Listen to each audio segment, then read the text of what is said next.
Tahu ini kalau tahu ini tadi kalau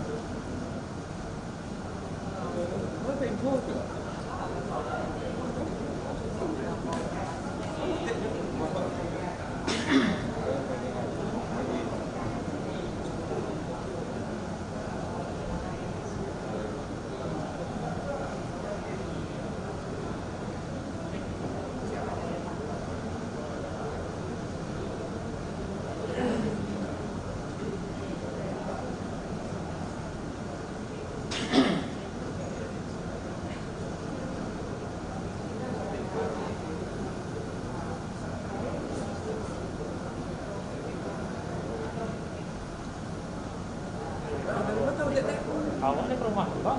Oh, sebetulnya malah ke rumah ada ini.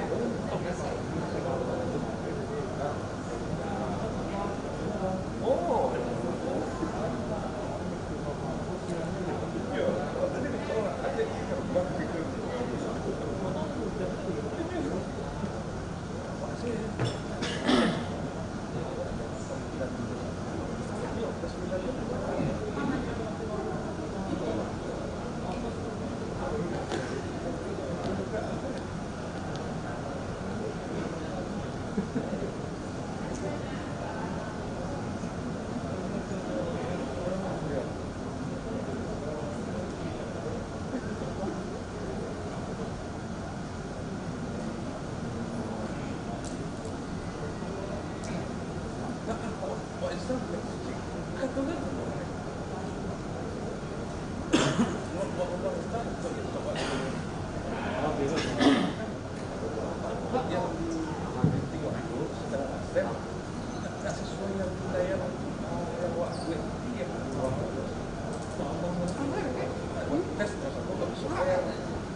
Jangan dulu, ada hubungan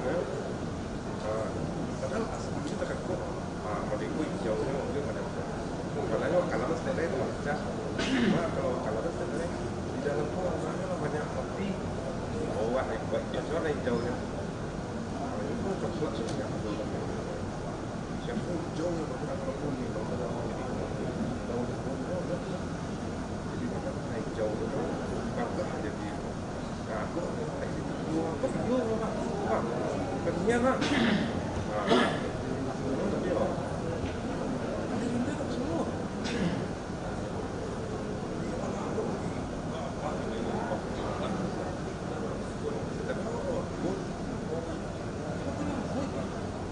Ini semua.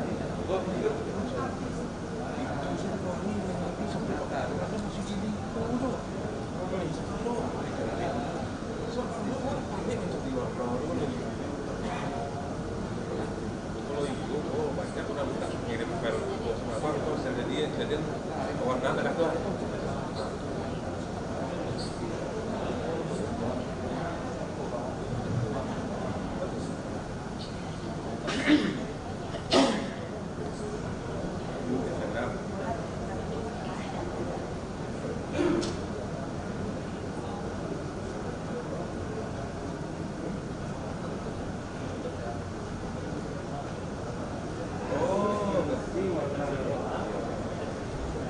Guys, ada informasi penting nih.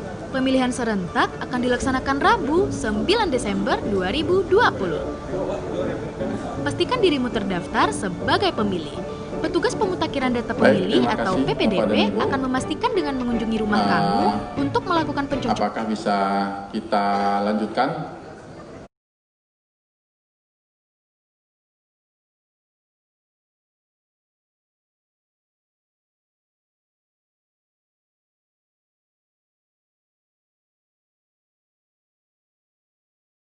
Zahlul apa?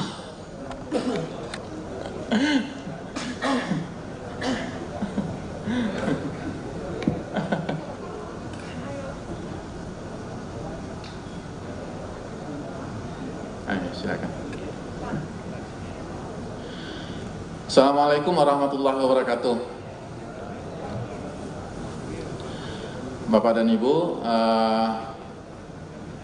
skor pleno tadi untuk Isoma kita cabut dan kita lanjutkan kembali kepada proses rekapitulasi yang tadi kita cancel dalam rangka tanggapan tentang mengunjungi pendukung satu kali. Ini juga sudah masuk dalam poin kedua yang disampaikan oleh Pak Aris secara tertulis. Saya pikir ini kita selesaikan bersamaan dengan yang tadi. Baik, Bapak dan Ibu, tadi telah kita jelaskan bahwa soal mengunjungi satu kali ini berkaitan dengan pasal-pasal yang sudah kita bacakan tadi di PKPU 3 nomor 3 tahun 2017 tentang pencalonan.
Baik, Bapak dan Ibu, saya pikir dapat kita lanjutkan ke persoalan berikutnya. Yang mana kita pilih? Izin dulu pimpinan sidang, maksud saya gini, kalau poin 2 tadi ya terkait dengan verifikasi yang dilakukan hanya satu kali itu Pak. Kalau kami memandang ya Pak, sebelum masuk ke tahapan selanjutnya, kami mau pastikan dulu bahwa kunjungan satu kali memang kita harus sama-sama menyepakati tidak ada di dalam aturan ini. Ya Pak ya, kita sepakati dulu. Dan bagi kami dari Bapak Slon, ini salah satu bentuk kerugian kami di data TD. Kami anggap seperti itu. Selesai Pak Aris? Baik, terima kasih.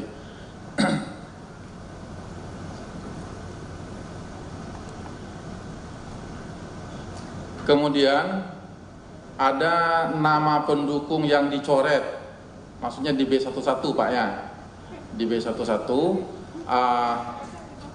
kami beritahukan kepada Bapak pihak bakal pasangan calon bahwa pencoretan itu di B11 asli itu memang sesuai dengan peraturan KPU, kita yang melakukan di KPU Provinsi untuk menunjukkan hasil verifikasi administrasi yang TMS. Ini yang TMS pada masa verifikasi administrasi, termasuk yang tidak lengkap pada waktu kita menerima. Termasuk yang tidak lengkap pada waktu kita menerima. Kalau yang tidak lengkap pada waktu kita menerima, ada yang tidak ada KTP-nya, itu kita hitung tidak lengkap. Kemudian ada yang tidak ada ditandatangani, kemudian ada yang nama tidak sama dengan nama yang ada di B11. Nama yang ditulis pada B1 tidak sama, itu kriteria tidak memenuhi syarat pada waktu kita menerima yang di Pramuka dan di gedung Depsos. Kemudian ditambah dengan yang TMS pada masa verifikasi administrasi. Kriterianya lebih banyak, saya pikir di PKPU ada. Nah, semua yang TMS itu kita coret. Artinya yang kita turunkan sejumlah 306.661, semua itu adalah semua yang tidak dicoret, semua yang tidak tercoret. Nah, itu yang kita turunkan. Nah, demikian Pak Firza penjelasan kita tentang ada nama pendukung yang dicoret. Ya, silakan. Terima kasih. Itu kalau disampaikan tadi ketika proses verifikasi administrasi. Ya. Apakah di sini setelah verifikasi administrasi yang ada yang dicoret itu disampaikan kepada LO? Jadi apa yang diverifikasi oleh PPS di lapangan tentu sama dengan apa yang diterima oleh LO dari KPU Provinsi. Terima kasih. Baik, secara jumlah, Pak, secara jumlah kita sampaikan kepada LO, penghubung, pihak bakal pasangan calon dalam bentuk berita acara. Jumlah? Secara jumlah, ya. By name kita sampaikan, kita upload melalui Silon. Semua nama-nama itu ada di Silon. Kalau mau memanggil nama-nama yang TMS dalam verifikasi administrasi bisa dilakukan melalui Silon.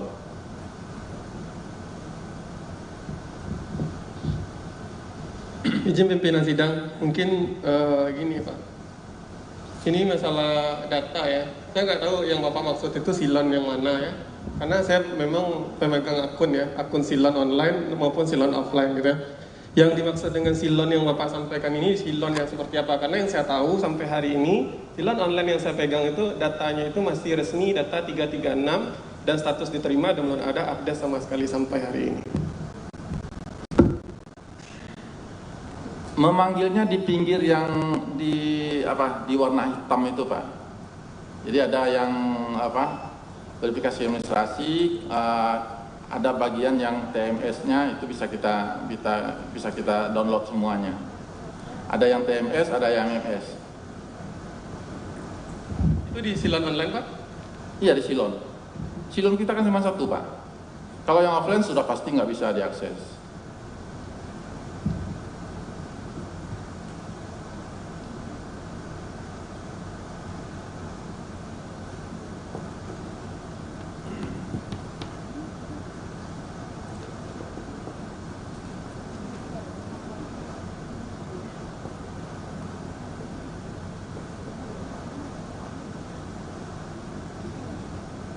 Sampai hari ini di Silon online itu saya belum menemukan data selain dari hanya 336, belum ada terupload. Kalau boleh silakan dari websitenya KPU Provinsi Sumatera Barat, silakan dibuka akun Silon. Dan sampai hari ini tadi malam ya, saya masih melihat data lama di sini 336567 belum bergeser sama sekali. Kita izinkan ya. Baik, silakan Robi bisa nyambung nggak ke layar?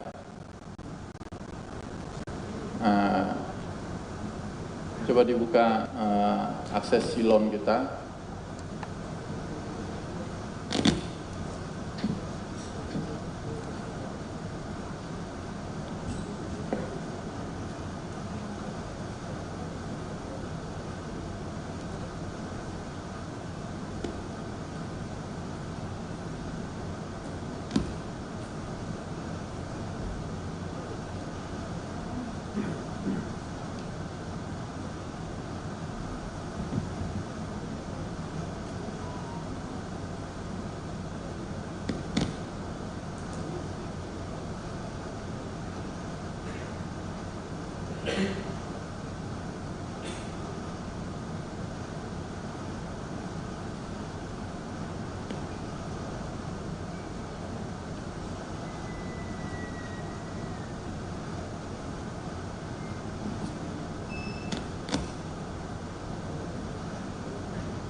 Oke, kalau mohon izin juga, kalau dilihat dari data silon ini bukan data silon yang bisa diakses oleh Bapak Paslon.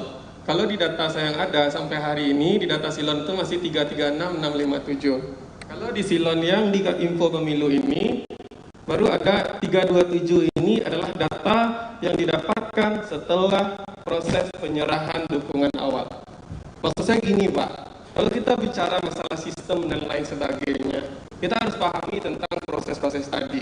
Saya sebagai narahubung, saya pasti akan bertanggung jawab dengan sistem ini. Saya punya akun online, Silon ini. Saya selalu memantau. Sampai tadi malam, statusnya itu masih 336657, kemudian penyerahan dukungan awal diterima, belum ada update sama sekali. Jadi kalau kita balik bicara masalah sistem, saya sampaikan, tidak ada. Ini bisa dibuka. Boleh dibuka sistem saya, kita lihat dengan sistem yang ada di sini. Berarti ada yang namanya itu miskomunikasi.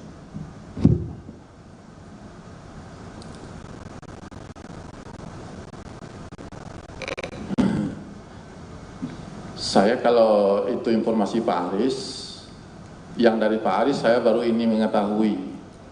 Tapi jujur saja, tadi malam saya mengecek beberapa di Nagari dengan Romi, berapa yang TMS Fermin di Nagari itu. Tadi malam ya, bisa kita ada yang MS Fermin, ada yang TMS Fermin. Nah, itu kita akses tadi malam kita 2 hari yang lalu saya datang ke KPU, saya ketemu dengan Pak Adia selaku komisioner, saya ketemu dengan tim teknis dan saya sampaikan bahwa data di Silon masih data lama di 336, bukan tidak dikasih tahu. Oh ya. Dan kemarin juga disampaikan bahwa data ini akan kita update setelah hasil pleno. Saya hanya menarik informasi saat itu. Jadi maksud saya gini Pak. Sekarang kita tidak usah bertele-tele untuk segala sesuatu, ada sistem di sini, ada sistem di sini. Saya mempertanyakan itu.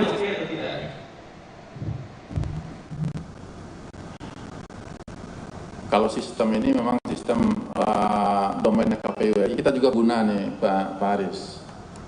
Kita juga pengguna. Tapi kalau yang disampaikan Bu Jom, itu akan kita update setelah rapat pleno, itu maksudnya adalah hasil verifikasi faktual. Kita sudah upload, tetapi belum kita submit. Jadi Pak Aris memang belum bisa melihat, karena kita belum submit yang hasil verifikasi faktual. Hasil verifikasi faktual ini belum kita submit, karena kita menunggu apa yang dilakukan perubahan pada pleno ini. Kalau kita sudah submit, ini nggak bisa kita perbaiki lagi, nggak bisa kita masukkan lagi. Nah itu arahan dari admin KPU RI, submit untuk hasil verifikasi faktual dilakukan setelah pleno ini. Intinya sistemnya nggak update Pak. Di Silon online dengan Silon Bapak yang online ini tidak sama. Saya hanya sampaikan itu saja. Kita bisa buka. Baik.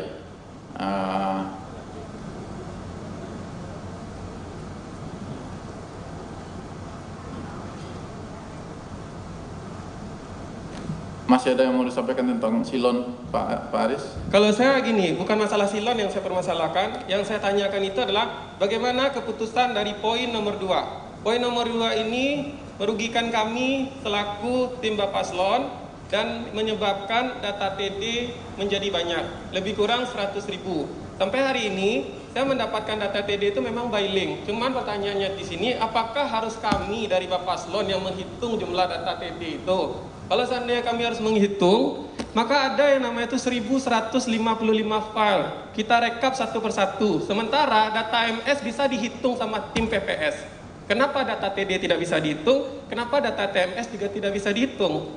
Makanya menjadi pertanyaan 100.000 ini mau gimana kebijakannya? Kalau seandainya ini bisa optimal, kita bisa terima bahwa 100.000 TD itu adalah kesalahan mungkin. Karena pihak sudah bekerja secara maksimal untuk mencari pendukung, akhirnya memang banyak yang tidak ditemui. Tapi dengan data yang 100.000 tidak bisa ditemui tadi, ya kami anggap bahwa dengan aturan ini ya tidak cocok saja, bahwa kami tidak mau data TD ini menjadi TMS.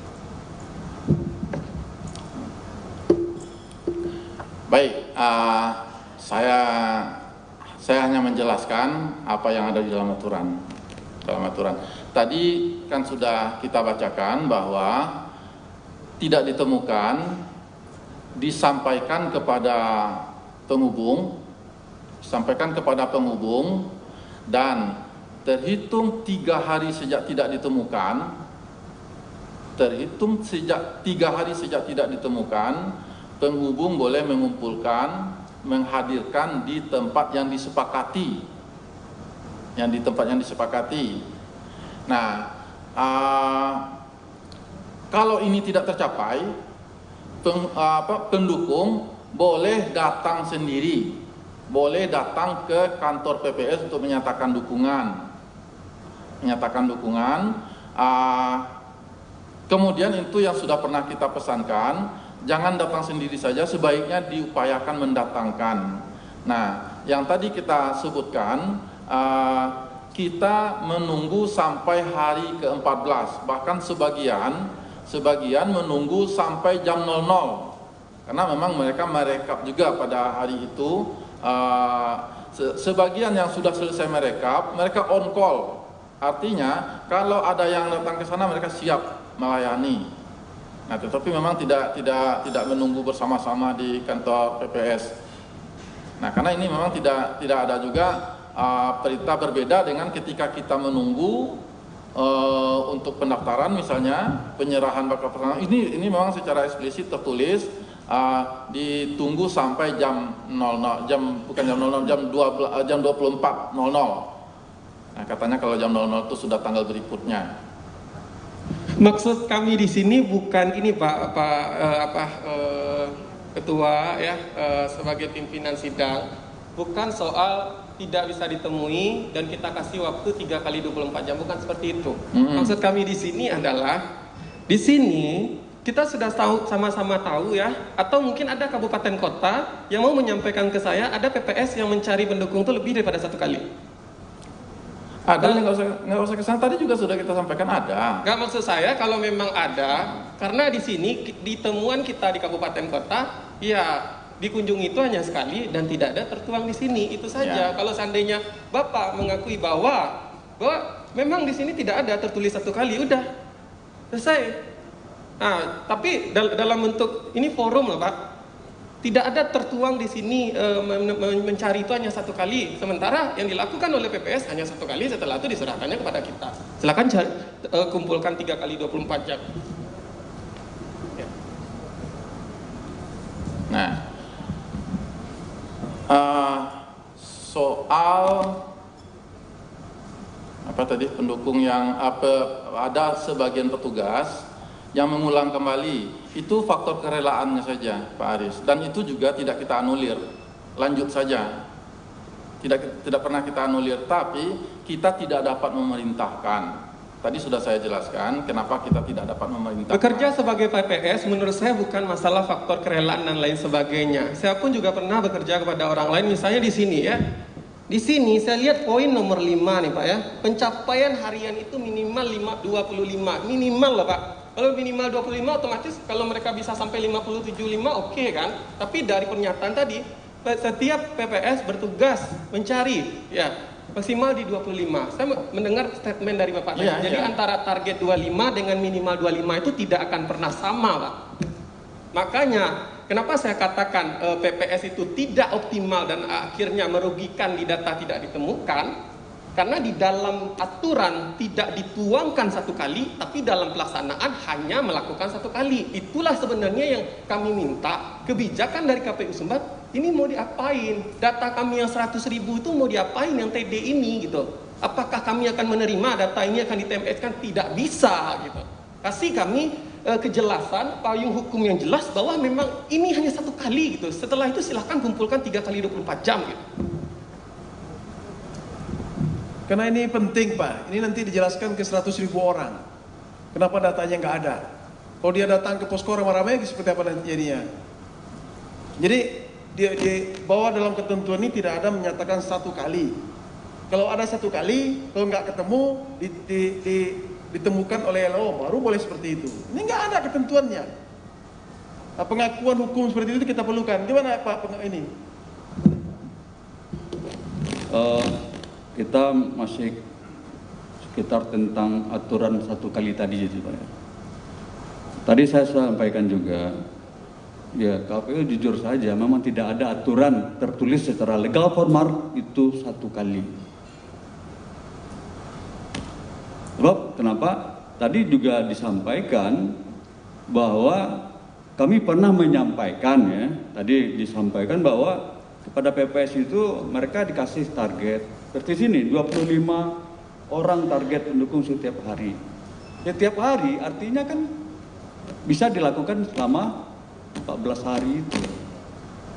Tadi juga disebutkan, pernah disampaikan bahwa untuk pelaksanaannya itu 3 hari. Berkaitan tadi pembiayaan gitu kan. Nah, melakukan verifikasi faktual. Kan itu tadi. Jadi kalau saya menilai di sini adalah kalau KPU tegas-tegas menyebutkan seperti itu tadi artinya tidak sesuai dengan atau tidak ada dasar hukum secara legal formal. Itu yang terjadi di lapangan. Maka tadi dari awal saya katakan menjadi hukum di lapangan gitu. Padahal kalau lihat semua peraturan tidak menyebutkan. Tapi tadi juga pimpinan menyebutkan bahwa kami tidak mentolerir apabila ada yang melakukan kunjungan 2 kali, 3 kali, ya kan? Bukan tidak mentolerir, tidak menganulir. Ya kan, arti kan membolehkan. Iya. Nah, membolehkan. Tapi kami tidak punya kebijakan untuk memerintahkan karena punya konsekuensi perintah itu Pak. Ya, dalam arti sini kan menerima apa yang dikerjakan. Tapi kan tidak dilarang. Iya, tidak kami larang. Nah, sekarang saya tanya aturan dari mana gitu. Nah, boleh kan saya balik yang bertanya? Persoalannya tadi ya, sebenarnya ada beranjak dari pertanyaannya apakah ada secara legal formal ada aturan itu hanya PPS 1 kali. Nah, kan itu tadi persoalan. Kalau kita lihat semua tidak ada, cuma KPU tidak pernah mengatakan itu tidak ada. Yang ada hanya tadi KPU menyebutkan kami pernah menyampaikan baik dengan target. Saya catat Pak, tadi Bapak sampaikan tadi. Sampai dengan target, anggaran, dan sekian kali. Itu aja. Jadi kalau Bapak berputar-putar aja ya akan semakin terbuka jadinya persoalan ini. Saya mohon ini dari Bawaslu, mohon ada komentar lah agar supaya kita bisa cari jalan tengah di mana. Sebelum ke Bawaslu, saya boleh bertanya kepada Pak Firza. Nah, saya mau bacakan ini bagaimana Bapak memahami. Pasal 24. Ayat 1. Ya. Dalam hal Bentar, maaf. Kalau kita baca pasal Pak, baca aturannya Pak. Pasal 1 ayat ini apakah produk hukum undang-undang, PKPU. Begitu Pak. Kalau Bapak kata, saya jujur saja, di lapangan itu temukan pasal sekian katanya. Saya tanya, pasal apa? Undang-undang apa? Dia bilang aja orang KPU pasal sekian Pak. Kan proses pembodohan masyarakat secara hukum itu. Baik. Kalau Bapak katakan pasal 25 ayat 1 undang-undang ini tentang ini jelas. Tapi kalau Bapak hanya semua orang katakan oh menurut undang-undang, undang-undang apa? Menurut hukum apa? Ini kita kan persoalan kan gimana orang cerdas ini. Jadi silakan Bapak sebutkanlah undang-undangnya tentang apa. Ya artinya kan Bapak bacakan. Itu legal formal, itu kita terima, itu undang-undang kok, kita patuhi gitu. Tapi harus jelas.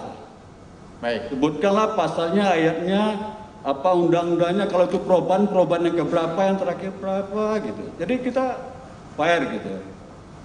Sampai Pak? Ya. Baik, terima kasih masukannya. Saya pikir ini sudah familiar, mungkin bagi saya aja familiar mungkin ya. Nggak apa-apa, kita sebutkan pasal 24 ayat 1 Peraturan KPU nomor 3 tahun 2017 tentang pencalonan pemilihan gubernur dan wakil gubernur, bupati dan wakil bupati, dan atau wali kota dan wakil wali kota. Selanjutnya kita sebut saja PKPU pencalonan nanti Pak ya, kalau masih akan kita sebut. Bentar, sebelum Pak lanjutkan. Setahu saya, peraturan KPU nomor 3 2017 terakhir dirubah dengan peraturan KPU nomor 1 tahun 2020. Ya, betul. Ya kan? Ya. Arti kalau kita mendasarkan pada peraturan terakhir yang merupakan perubahan dari ini gitu loh. Yang pasal ini tidak dirubah Pak? Benar. Tapi kalau Bapak katakan sebutkan PKP 3 2007 itu sudah dirubah. Ya, maksud Jadi saya. jangan salah orang nanti sama dengan yang tadi yang saya sampaikan. Keputusan KPU yang 82 itu sebenarnya sudah dirubah. Walaupun substansinya ada yang tidak dirubah. Kan begitu. Jadi kalau saya katakan sini, Bapak sampaikan peraturan KPU nomor 1 2020 mengganti perubahan ketiga dari PKPU 3 2017. Jelas kan?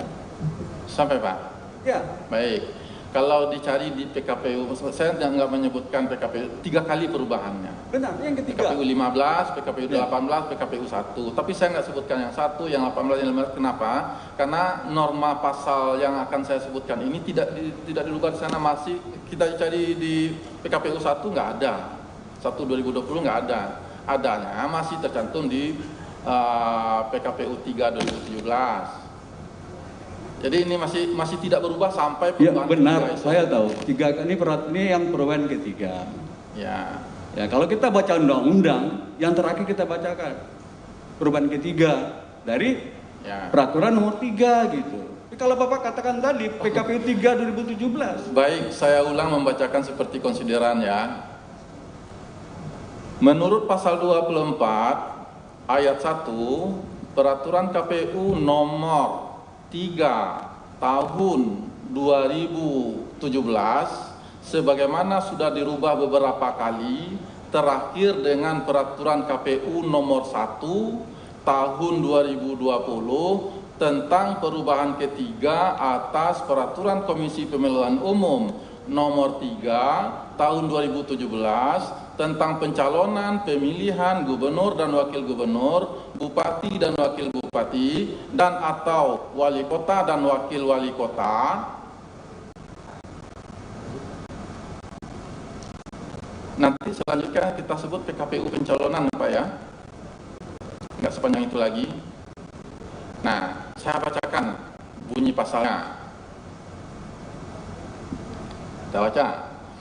Dalam hal pendukung tidak dapat ditemui sebagaimana dimaksud dalam pasal 23 ayat 6 sampai di sini dulu. Menurut Bapak berapa kali tidak dapat ditemui, Pak?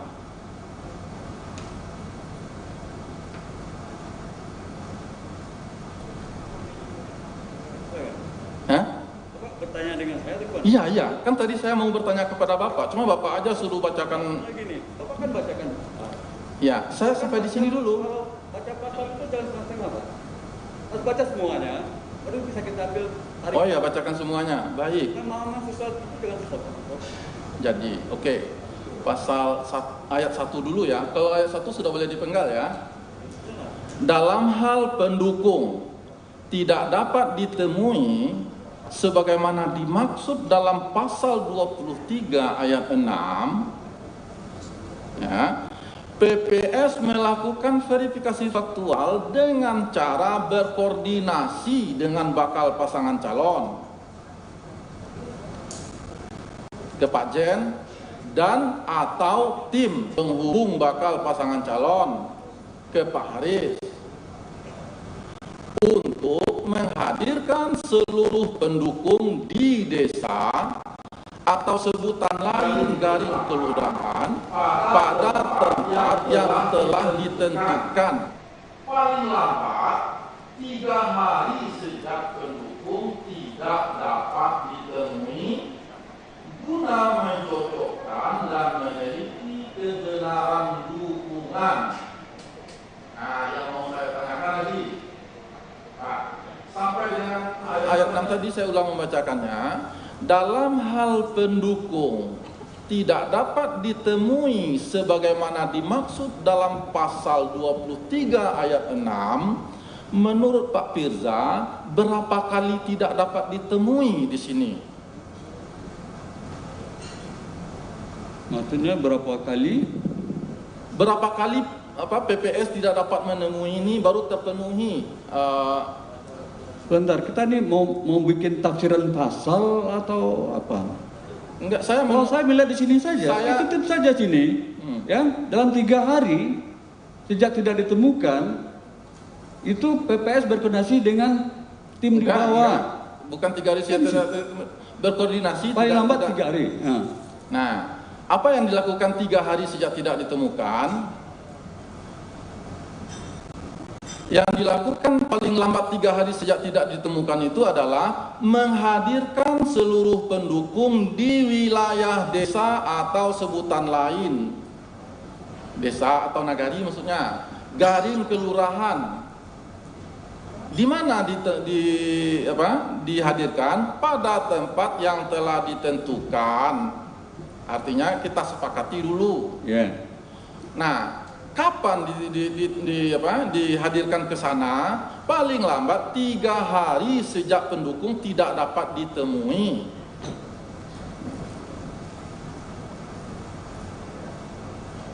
Ya, udah. Ya, benar kan? Ya. Nah, untuk apa itu? Guna mencocokkan dan meneliti kebenaran dukungan.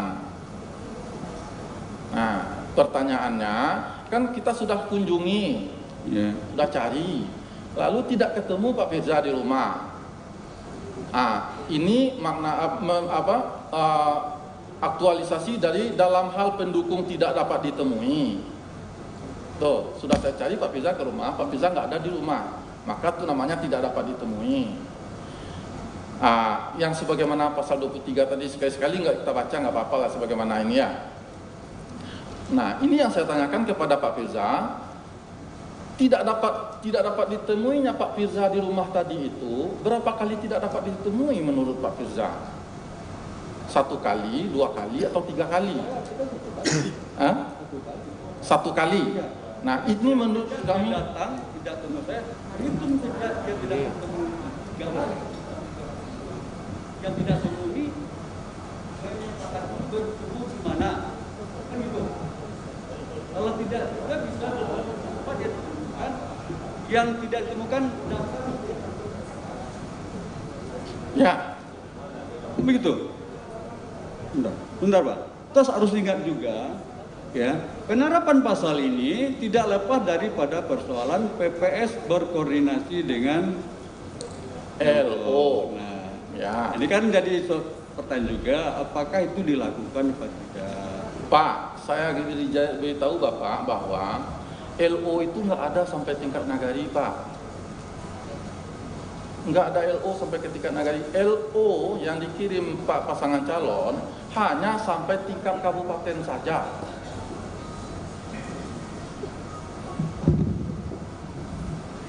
Jadi intinya tidak ada dalam pasal ini menyatakan dicari 1 kali. Kalau gini pun kita mulai verifikasi itu tanggal berapa? 27 Juni. Berarti nggak ketemu tanggal 27, 3 hari kemudian hubungi ke LO atau ke pasangan calon. Terus setelah itu berarti bisa cari lagi.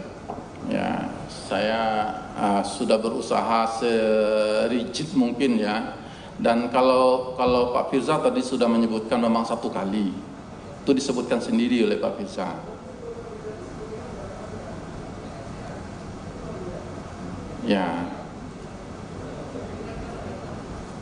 Ya, menurut saya itu sudah duduk.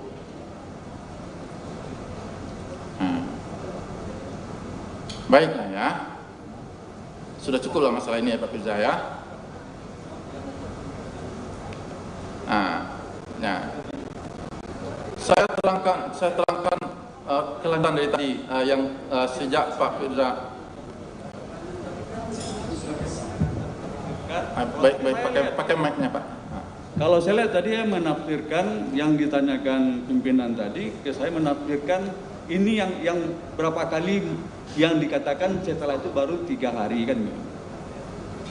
Secara tersirat, untuk surat tidak ada di sini.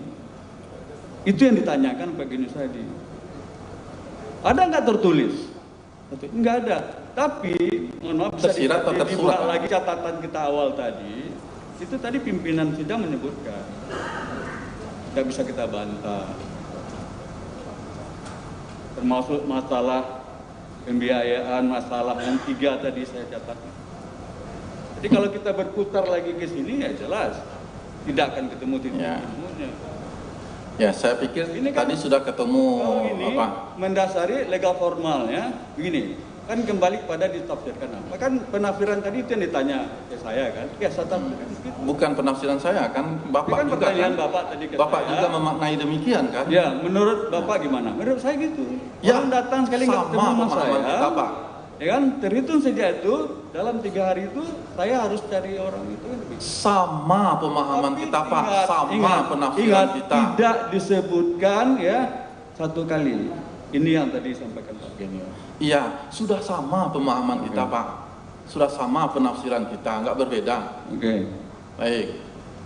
Nah, sekarang tentang LO tadi Bapak meragukan. Iya. Ada tidak disampaikan dikoordinasikan ke LO? Ada. Walaupun LO tingkat nagari tidak ada, walaupun LO tingkat desa tidak ada, kami pikir pusing juga mikir gimana caranya nih. Siapa yang mau dicari oleh PPS kami? Gak mungkin juga PPS mau mencari ke ibu kota kabupaten atau ke alamat apa LO paling banyak 5 orang satu kabupaten cuma dikasih. Gak mungkin kan? Kalau Bapak gimana cara mengatasi? Kami lakukan, nah saya mau jelaskan dulu kepada Pak Firza, karena lagi dialog dengan Pak Firza. Kami temukan cara, kami buatkan link Bitly, link Google Form, di mana link ini siapa saja yang dikasih akses sudah bisa menerimanya sejak saat kita enter.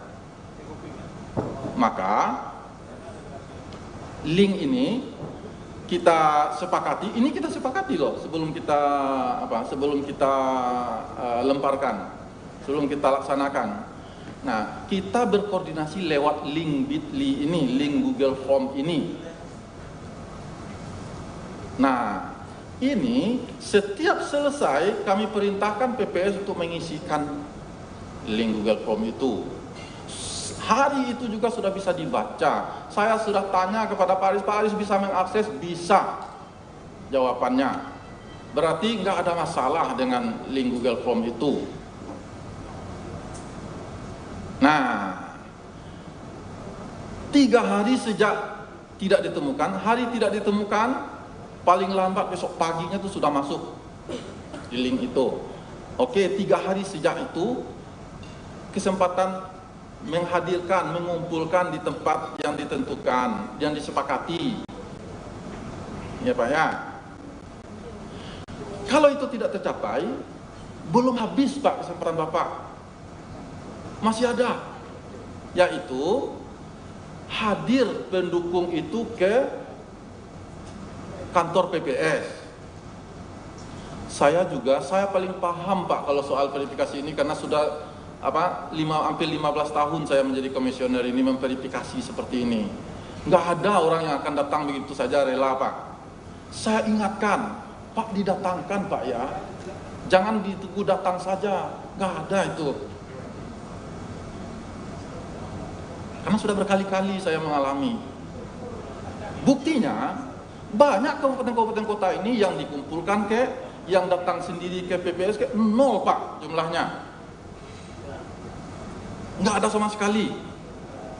Mayoritasnya hanya beberapa kabupaten kota yang ada datang. Itu pun sebagian datang untuk menyatakan tidak mendukung.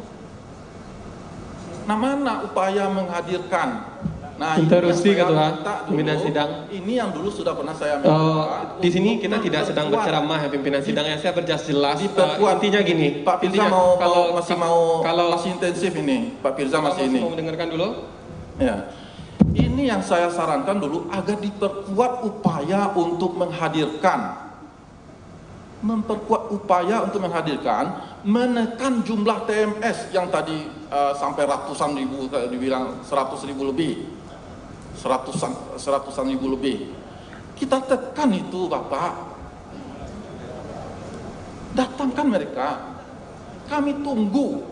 Sebagian proaktif PPS kami ini, Pak, menghubungi, mana kok belum didatangkan. Kami sudah menunggu-nunggu. Bahkan sudah berjanji, ada yang sudah berjanji, sudah ditunggu, nggak ada juga datang. Nah, tapi begitu faktanya. Saya nggak mau membuka semuanya detail-detail begitu, Pak. Mohon maaf, kalau boleh sampai di sini saya sudah cukup. Terima kasih penjelasan pimpinan. Ya. Itu dalam konteks semangat KPU, ya, bagaimana agar supaya pelaksanaan ini kan sukses kan gitu. Kita selalu diapresiasi. Dan sampai tadi bagaimana agar supaya pendukung ini haknya memang diakui. Tapi yang Bapak katakan tadi jelas itu idealnya memang seperti itu. Ya. Seperti yang saya sampaikan dari awal, tidak semuanya menggunakan yang Bapak katakan. Diulangi, Pak. Tidak semuanya. Maka tadi ada beberapa catatan yang mereka tidak datang, tidak ketemu, langsung dicoret. Semestinya dia harus melakukan langkah yang seperti Bapak uraikan panjang lebar tadi. Oh enggak, Pak. Enggak ada yang langsung dicoret. Langsung dikatakan tidak ditemukan. Ya, tadi saya katakan, contoh yang dekat aja, Kota Padang itu Kelurahan Balai Gadang. Jelas itu. Itu Kelurahan Bungo Pasang juga ada itu. Kalau mengacu kepada yang pimpinan sampaikan tadi, saya setuju, sepakat itu. Itulah semangat. Kita gimana hak-hak orang ini yang mendukung tidak hilang. Kita bertanggung jawab terhadap semangat dia. Pak Firza. Itu idealnya, tapi harus ingat juga, Pak, yang kita sampaikan ini adalah fakta yang ada di lapangan, yang bertolak belakang dan tidak sesuai dengan yang Bapak sampaikan tadi. Jadi saya rasa nggak perlu kita bahas lagi. Saya paham dan saya bisa terima apa yang Bapak sampaikan. Kita juga sepakat tentang penafsiran itu tadi. Tapi bukan berarti bahwa apa yang Bapak sampaikan tadi itu dilakukan semua 100%, tidak ada. Maka sehingga timbul itu tadi tidak ditemukan lebih banyak, dominan sekali. Nah, jadi kalau ini kita tetap perdebatkan, Bapak tetap pada pendirian, kalau kami tentu tetap dengan pendirian kami sesuai dengan data dan fakta yang ada di lapangan. Kalau Bapak tadi mempertahankan, itulah yang namanya regulasi yang berbau semangat. Saya sepakat itu, memang benar.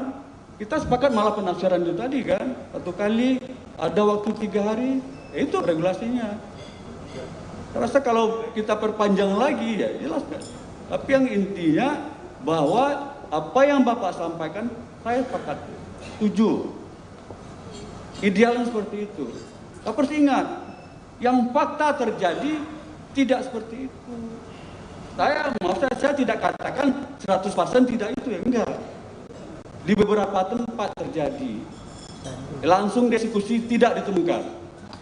Kalau memakai proses seperti Bapak terangkan tadi, alhamdulillah saya rasa banyak yang tidak terlalu banyak yang tidak ditemukan. Kan fakta, Pak. Nah, ini perlu kita sampaikan dalam pleno ini. Tujuan kita tidak mencari siapa yang salah, kita mencari yang benar sesuai dengan aturan. Kira gitu, pimpinan. Ya, baik. Saya pikir sudah sesuai lah, sudah sesuai dengan aturan itu tadi. Kita lanjutkan ke item berikutnya, Pak. Baik. Belum lanjut, Pak, izin. Tadi kan kami sudah sampaikan juga, kami minta juga pandangan dari Bawaslu terkait poin nomor 2 ini. Tadi pimpinan sidang menyampaikan, saya sampaikan dulu, nanti setelah itu baru Bawaslu. Silakan dari perwakilan Bawaslu.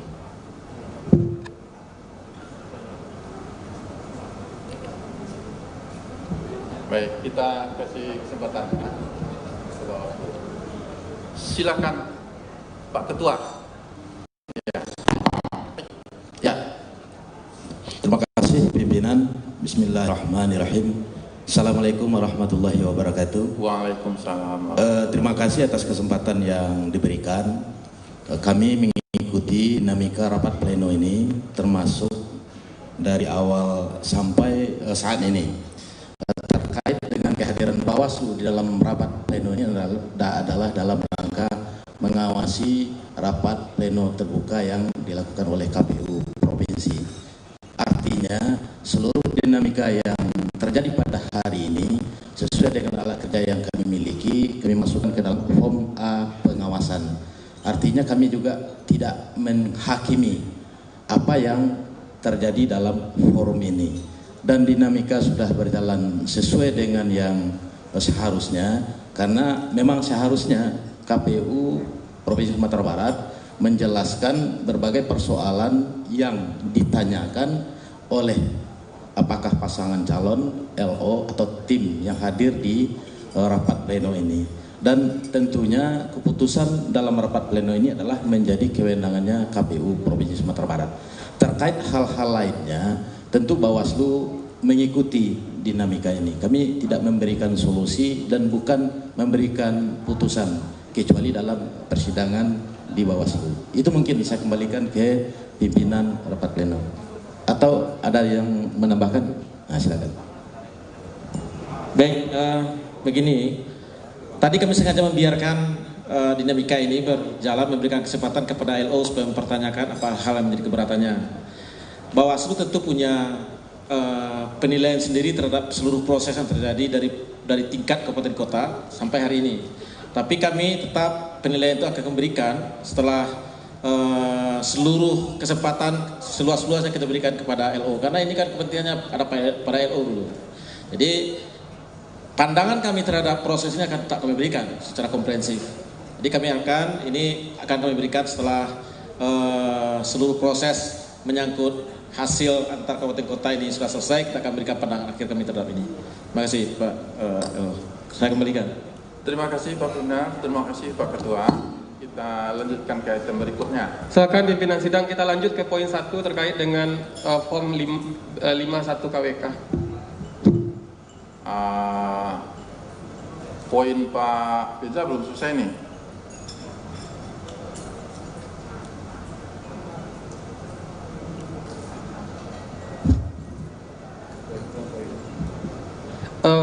Dari Pak Firza, lanjut ke poin pertama tadi, catatan terkait dengan form 51 KWK. Nah, baik. Nggak apa-apa Pak Firza ya.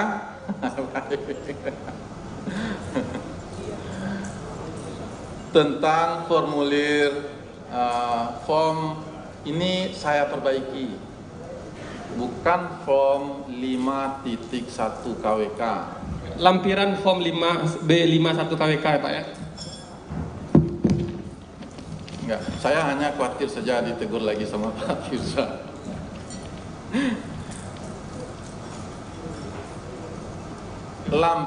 Lampiran model BA5.1 KWK perseorangan. Nah, tapi saya nggak usah begitu juga. Selanjutnya kita baca lampiran BA5.1 saja. Ya. Nah, supaya yang dimaksud itu sama. Kenapa? Karena tadi ada perbedaan menyebutkan from. Pak Aris pun sempat menyebutkan BA6. Tapi saya lihat model gambarnya dari sini bukan ini BA6. Nah, supaya kita tidak salah tunjuk model yang mana gitu. Ya, baik pimpinan sidang, kita fokus ke formulir lampiran model BA-5.1 KWK perseorangan. Oh ya, ini berbeda pula iramanya Pak Aris dengan Pak Firza. Saya sudah terbiasa pula dengan Pak Firza tadi, rigid. Baik, tentang lampiran formulir model kita sebut tadi lampiran BA5.1 ya, tentang ini ini adalah formulir yang sejatinya sangat kami butuhkan. Ada beberapa kebutuhan terhadap itu yang kosong tidak terisi di dalam kebutuhan ini tidak terpenuhi, tidak terisi di dalam formulir yang ada saja. Yang menjadi pertanyaan saya, atas dasar apa formulir ini ada? Nanti sampai ke sana sabarlah Pak Aris. Ya, ini saya ulangi, ini formulir yang sangat kami butuhkan. Itu latar belakangnya begitu. Untuk apa dibutuhkannya?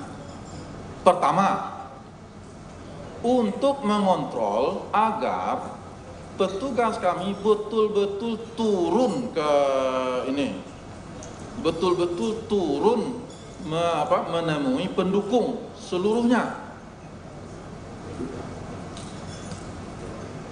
Kenapa kami khawatirkan ini?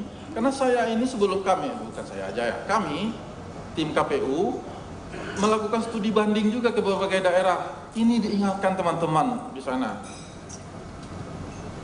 Hati loh dengan ini. Petugas kita bikin saya MS saja. Nanti temuan Bawaslu loh. Kalau sudah naik dari temuan Bawaslu ke publik, nah partai-partai segala macam juga menghujat KPU loh. Ini peringatan teman-teman kami di daerah lain. Dengan apa kami kontrol? Kami berpikir bagaimana caranya. Nah, ada beberapa cara. Ada beberapa cara tawarannya. Mulai dari membuat list, siapa yang MS dimasukkan dalam list itu. Ini aneh Bapak ini. Buat aturan sendiri dari KPU-nya ada nggak? Yang kami tanyakan itu secara hukum boleh nggak gitu? Nanti, kalau membuat logika semuanya bisa kita buat logika Pak. Nanti kita bahas. Dan ini formulir ini meragukan masyarakat, menyebabkan dia menjadi ragu. Nanti jadi, saya bantu tunjuk. Kalau KPU itu saya pikir melaksanakan kebijakan, bukan membuat kebijakan baru. Ini namanya aneh memang.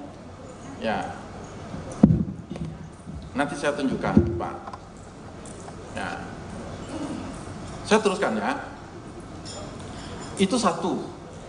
Dan alhamdulillah dibandingkan dengan verifikasi sebelumnya yang saya alami cukup Pimpinan sidang, kita tidak berbicara masalah pengalaman. Yang kami tanyakan, lampiran BA51 KWK itu apakah sah atau tidak? Hanya itu saja. Tinggal mengatakan sah. Sudah, sama-sama mendengar kita. Tapi dari tadi ya, Blitar, maksud saya itu kalau seandainya tidak bisa menjadi pimpinan sidang, saya minta kepada ketua untuk mengganti pimpinan sidang. Biar kita tidak berlama-lama di sini. Yang kami pertanyakan itu jelas pada poin-poinnya. Contohnya saja, bicara masalah pendukung tadi, Bapak bisa mengacu kepada PKPU. Tapi kalau kita sudah ngomong lampiran BA51 KWK tadi, Bapak bicara masalah kebaikan. Bapak bicara, oh kita ingin yang kami tanyakan cuma satu, apakah ini memang legal? Apakah ini memang produk dari KPU RI yang memang harus dilaksanakan? Atau memang ada kebijakan dari wilayah, dalam konteks ini KPU Sumbar boleh mengeluarkan itu, diketahui oleh Bawaslu, diketahui oleh Bapak Slon. Hanya itu kami ingin tahu. Kemudian hasilnya sah, sehingga jangan-jangan nanti ini garbage in, garbage out jadinya. Sampah masuk, sampah keluar.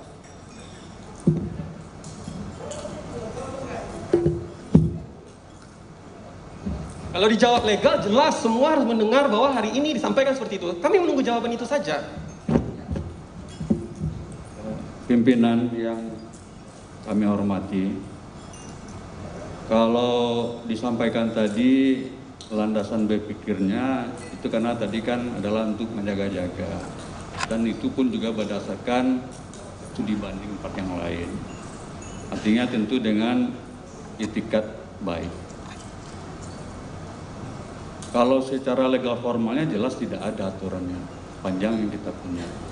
Tidak ada yang namanya BA5 ini beranak jadi BA5.1. Artinya yang dibikin ini adalah ilegal. Untuk diketahui juga semuanya, ini formatnya hampir sama dengan model B1 KWK perorangan. Ini karangan baru saya lihat. Dan khusus hanya ini diberikan untuk pemilihan gubernur. Sedangkan model B1 KWK perseorangan ini bisa digunakan untuk memilih tingkat gubernur, kabupaten, bupati, dan wali kota. Ini semacam kerajinan tangan saya lihat, cuma ini ilegal. Ini mungkin kalau kita perdebatkan terus dengan apapun dalihnya, ini adalah tidak sah. Ini merupakan bentuk, kalau kita kan tentu punya interpretasi lagi. Akhirnya orang akan mengatakan ini bentuk apa? Tentu ujung-ujungnya penjagalan. Yang awalnya kita tidak percaya ini produk KPU, awalnya. Tapi setelah dari pimpinan katakan ini ada produk KPU, ya pertanyaannya, dasar hukumnya ini diciptakan itu apa gitu. Nggak ada anaknya nih, yang BA5 ini nggak ada punya anak titik 1 gitu. Jadi kalau kita ini perdebatkan Bapak lari dengan dalih ini demi ini, kalau saya tetap katakan secara hukum ini adalah tidak sah. Dan Bapak secara nggak langsung mengakui ini produk KPU. Ini kan jadi panjang persoalannya gitu. Jujur saja ini bisa kita laporkan. Jadi persoalan hukum. Sesuatu yang ilegal diilegalkan, digunakan untuk perbuatan melawan hukum. Jadi kalau ini masih kita persoalkan juga, jelas di sini sama, formatnya sama dengan model BA1 KWK perseorangan. Hanya saja di sini tidak disebutkan tentang bersedia dipertanggungjawabkan secara hukum sesuai ketentuan perundang-undang. Di sini nggak ada. Tapi di model B1 KWK ada. Ini nggak tahu bagaimana, saya juga nggak habis pikir kalau memang ini produk KPU. Walaupun Bapak katakan dasarnya adalah studi banding dan segala macam, tetap saja tidak sah. Kecuali apabila Bapak ada suatu dasar hukum yang kuat, memperbolehkan, misalnya di KPU pusat memperbolehkan KPU Sumatera membuat anaknya dari BA5 nih, jadi BA5.1 silakan. Jadi kalau ini saya lihat, kami gini, kami menyampaikan persoalan yang ada di lapangan yang dampaknya terhadap jumlah dukungan yang diberikan. Jadi kita tidak mengejar kemana-mana sebenarnya. Dan kita di sini kalau sudah sampaikan ini memang produk KPU ya udah, itu aja. Nah gitu aja, kita nggak terlalu panjang lah. Coba kalau kita lihat, boleh Bapak bandingkan, ini hampir sama dengan model B1 KWK per orang. Dan tujuan saya lihat juga sama, tapi formatnya berbeda, produknya juga berbeda. Kira-kira gitu pimpinan. Mohon maaf kalau saya keliru di kanan. Terima kasih Pak Firza. Saya sepakat, kami ini maksudnya kadang-kadang saya ya, maksudnya itu saja representasi dari ini. Kalau hal yang harus saya sepakati dulu saya akan sebutkan sekarang. Tapi saya pikir kalau yang saya yakini semua sepakat, saya nunggu saja ditegur, nggak bisa begitu dari sana. Kalau nggak ada berarti lanjutnya. Pak Firza, saya sepakat untuk tidak meneruskan perdebatan karena jujur sebetulnya bukan di sini tempat memperdebatkan ini, bukan di sini tempat memperdebatkannya. Nah, tetapi kami ini KPU ini memang diciptakan untuk melayani. Kalau itu dibutuhkan saya jelaskan. Butuh penjelasan saya jelaskan. Nah, kalau tidak butuh ya nggak apa-apa. Nah, sekarang nanti ujung-ujungnya kita akan menjemput juga persoalan ini dari apa yang tadi mulai saya sampaikan. Nah, sekarang ke persoalan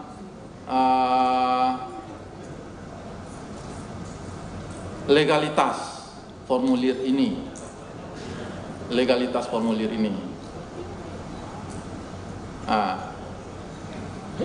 Pasal berapa tadi? Saya coba lihat dulu Pak ya. Kita nggak baca sepanjang tadi lagi judul PKPU-nya Pak ya, masih tetap PKPU yang tadi.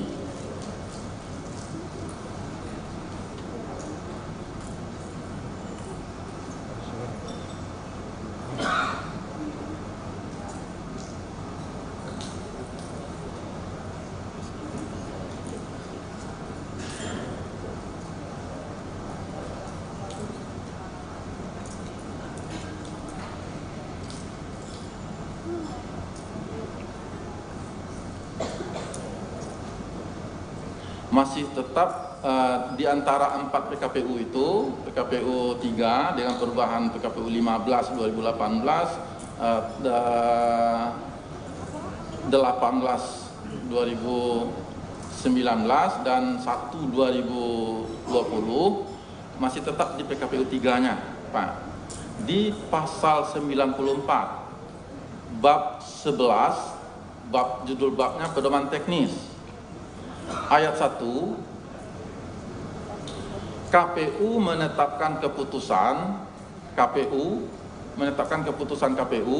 tentang pedoman teknis pencalonan pemilihan gubernur dan wakil gubernur, bupati dan wakil bupati, dan atau wali kota dan wakil wali kota dengan berpedoman pada peraturan KPU ini. Produknya adalah PKPU keputusan 82. Pakai judul. Pimpinan sidang, yang kami mau tanyakan, form ini sah atau tidak, itu saja. Kami hanya bertanya itu. Ini kan membahas legalitasnya. Hanya ingin bertanya, form 51 AWK yang turun ke lapangan di kabupaten kota itu sah atau tidak? Yang kami tahu dari Bapak Slot hanya lampiran form BA5 KWK yang merupakan surat pernyataan tidak mendukung. Hanya itu saja, sah atau tidak? Tinggal menjawab itu dan forum bisa tahu semuanya. Saya masih perlu ke ayat 2.